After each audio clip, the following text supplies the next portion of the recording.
was agreed. Israel's deadly attack on Beirut calls into question what was agreed and how long the fragile truce will last. Also in breaking news this lunchtime, the government threatens Russia after it's revealed it carried out a month-long secret submarine mission north of the UK. President Putin, I say, we see you. We see your activity over our cables and our pipelines. And you should know that any attempt to damage them will not be tolerated and will have serious consequences. Star actor turned director James McAvoy on why he chose this story to go behind the camera. I had been looking for something that told stories about people from lower income backgrounds, council estates. I wanted to make something that is still entertaining, that is still adventurous, that is still cinematic. And did the late Queen show her true colours with the outfit she wore? A new exhibition reveals some secrets of her royal wardrobe.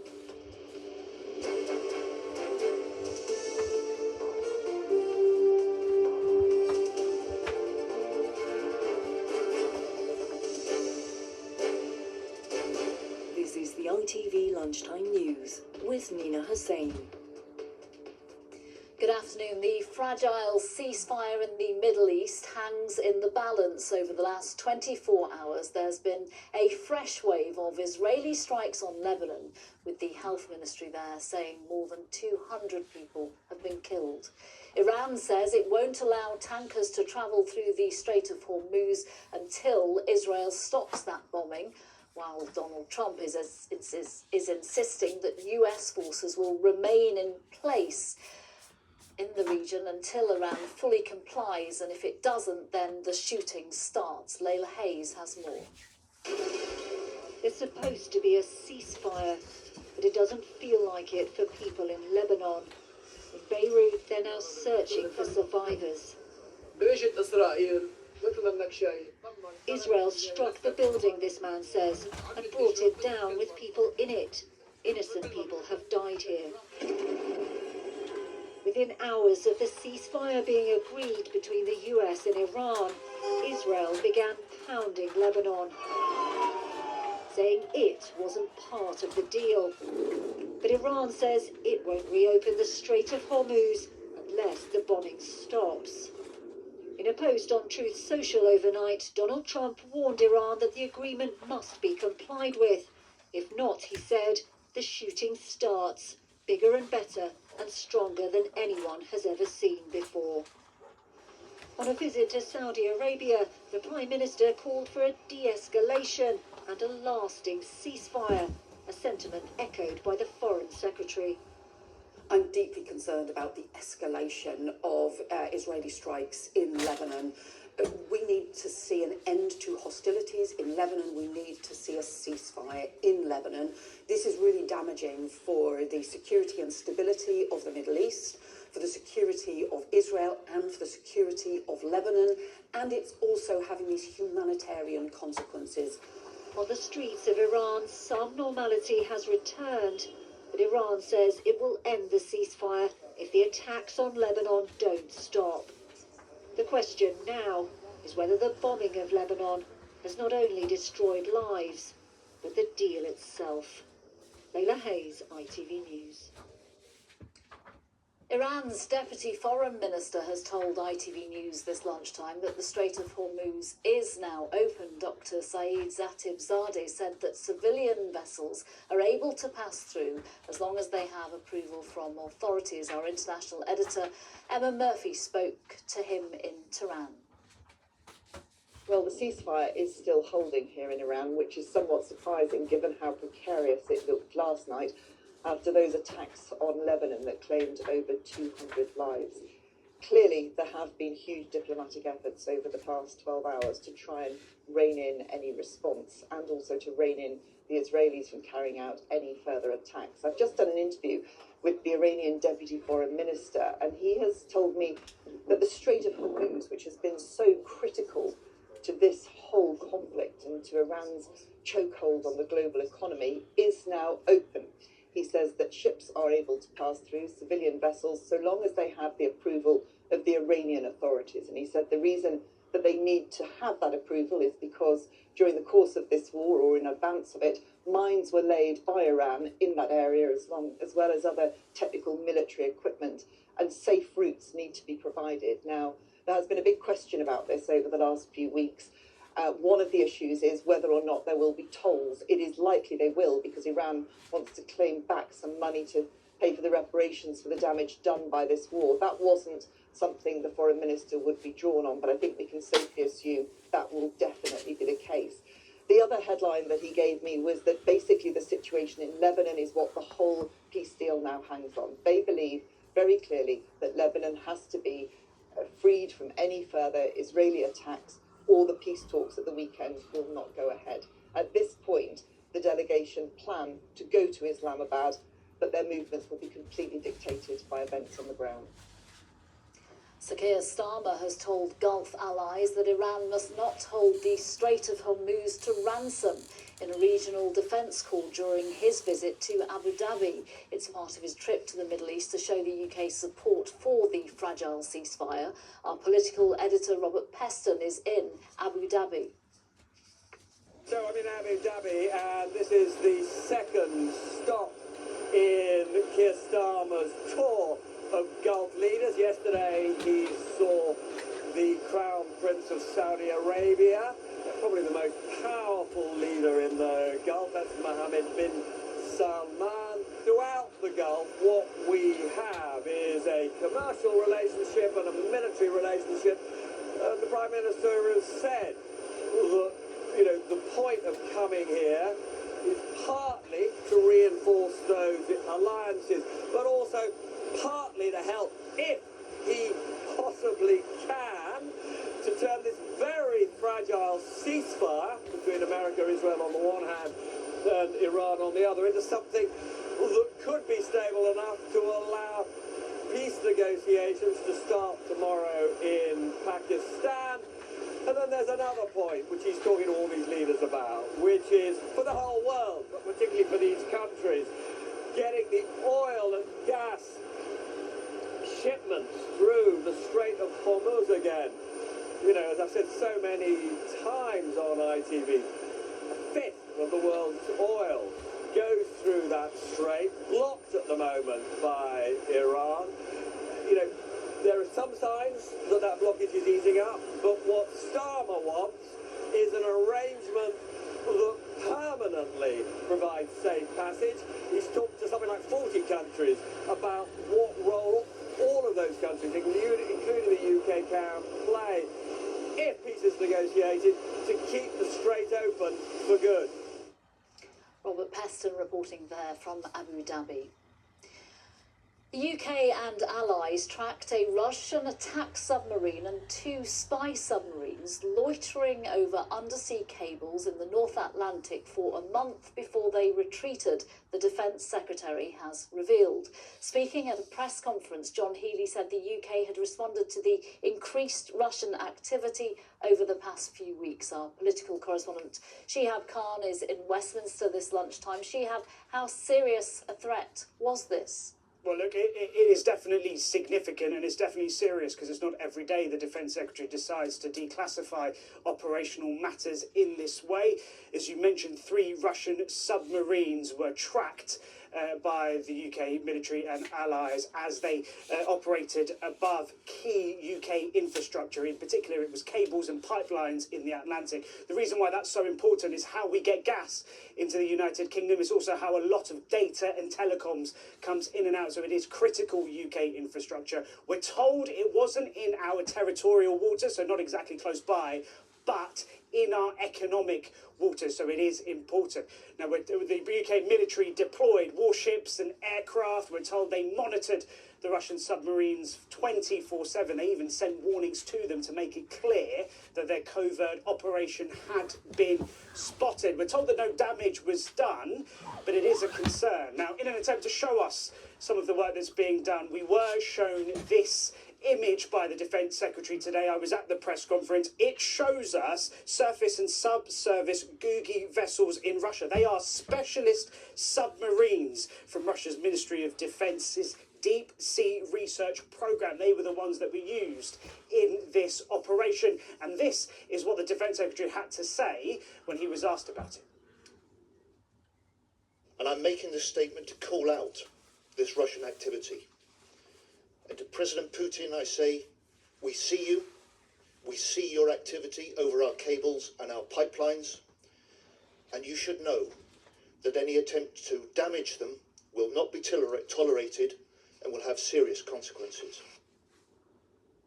Now, I asked the Defence Secretary what he meant by consequences. He didn't want to get into it because he doesn't want to tip off the Russians, but this gives you an indication about the pressure being faced on British defence, given the threat both from Russia and in the Middle East.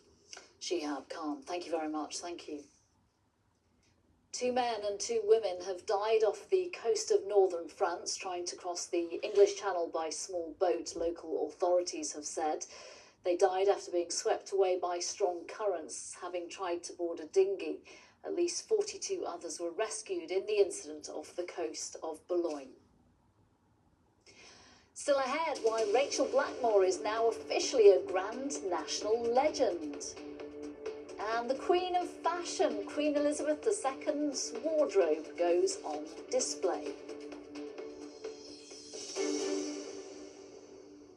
In Wales, Plaid Cymru launched its manifesto for the Senedd elections in Wrexham this morning. Labour has been in power in Wales for 27 years since the first ever Senedd elections, but Plaid Cymru are currently leading in the polls. Today, their leader, Rhyn ap Iorwerth, said that a Plaid Cymru-led government would see Wales stand on its own 2 feet. Our pledge is to govern with hope, to govern with humility, to govern with a kind of urgency and impatience which gets things done. No more bending to Westminster's will. And the Green Party has launched its local election campaign in England today. Party leader Zach Polanski was in Lewisham this morning. Speaking to journalists, he said the Greens are heading for a record-breaking result in May's elections and called on the government to withdraw from the UK-Israel trade agreement following Israeli strikes on Lebanon.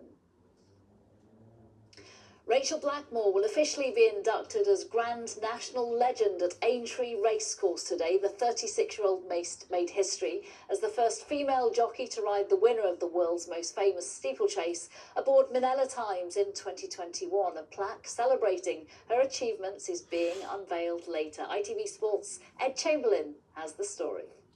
Welcome to Liverpool, welcome to Aintree at the start of what is a giant party and 3 days of fabulous racing. It's cold, it's windy, but that won't stop the Liverpool folk coming out to play over the next 3 days. It's a meeting that builds and builds. Tomorrow sold out for Ladies' Day, and then Saturday is Randock's Grand National Day. A blow this morning with last year's winner Nick Rockett declared a non-runner, but it's always a race that delivers 10 of the best minutes in sport and usually throws up a story as well. That's 4 o'clock Saturday. A nice touch today, Rachel Blackmore, one of the biggest names in the sport, will be inducted into the Hall of Fame, joining the likes of Sir Anthony McCoy, Ruby Walsh and Tiger Roll. Because you'll remember 5 years ago, that magical day when she was the Queen of Liverpool, winning the Grand National on Minella Times and making headlines around the world. She'll also be opening a new bar called Blackmore's. Appropriately, it's non-alcoholic. She doesn't drink. She's also 8 months pregnant. We look forward to that later on. The racing today is brilliant. Grade 1s galore. It's the start of 3 spectacular Liverpool days. Ed Chamberlain reporting there from Aintree. Actor James McAvoy says he wanted his directorial debut to tell a story about people from lower income backgrounds and council estates, but still make an entertaining mainstream popcorn movie. The result is California Scheming, based on the true story of 2 rappers from Dundee who reinvent themselves as American artists to con the British music industry. Our entertainment reporter Rishi Davda sat down with the new director. No correction. If your pop was dead, British resurrection. Thank you so much. We're not finished. It's like the rapping proclaims.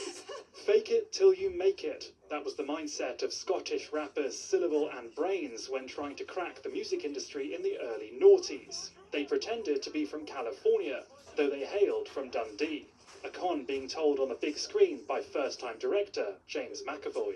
I had been looking for something that told stories about people from lower income backgrounds, council estates, or as we call it in Scotland, council schemes, which is why we call it California scheming. And a lot of the stuff I was reading was pretty grim. It's not what I wanted to make.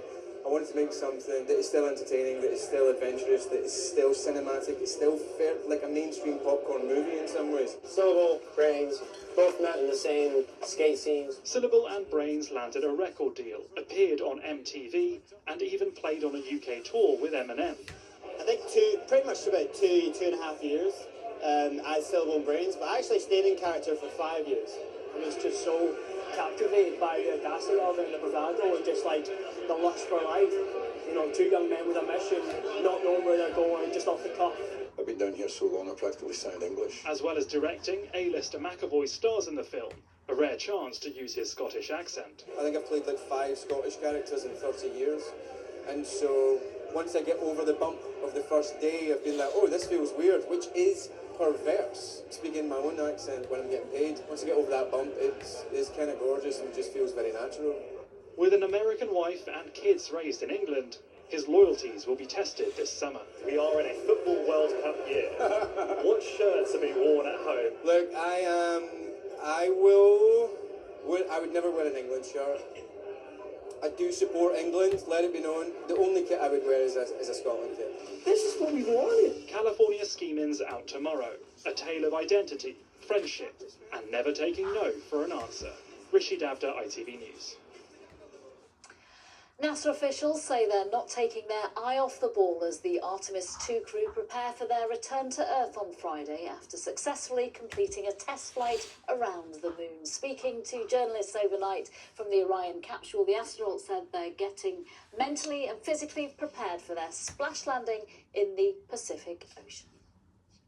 And finally, 300 items from Queen Elizabeth's wardrobe are going on display in the largest ever exhibition of her clothing. The late Queen was known for wearing bright colours, but it's also been suggested she sent subtle political messages with what she wore. Philip Syme got a first look.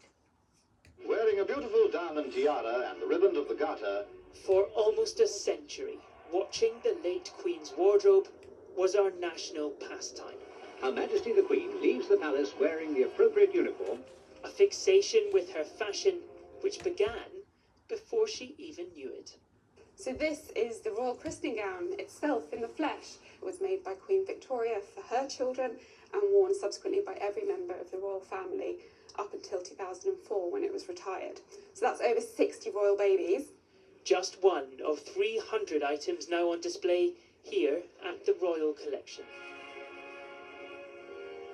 From the satin dress she wore to her own wedding in 1947, to the bright turquoise gown she wore to that of her sister in 1960. And this, the cocktail dress chosen for the opening of the London 2012 Olympics. But the late Queen's wardrobe was often as much about diplomacy as it was about design. Take this dress which she wore during her historic visit to Ireland in 2011. Look closely and you'll see the details. Shamrocks and a harp, subtle symbols of Irish identity. And then there was this. My government's priority is to secure the best possible deal as the country leaves the European Union. The year after the Brexit vote, Queen Elizabeth opened Parliament wearing this hat, which many thought resembled the flag of the European Union. Coded message or coincidence it was, never confirmed. Less subtle, though, was the late Queen's use of colours. She was often surrounded by hundreds, thousands, sometimes tens of thousands of people at a given moment, and they had been there because they wanted to see her. And so once they saw a glimpse of her red coat or her blue hat or whatever it happened to be, they really felt that they'd had that connection, however distant. And 100 years after her birth, it is a connection through clothing which still endures. Philip Syme, ITV News. That's all from us for now. Lucrezia is here with the evening news at 6:30. The news where you are is next. From everyone on the Lunchtime team, have a lovely afternoon. Bye for now.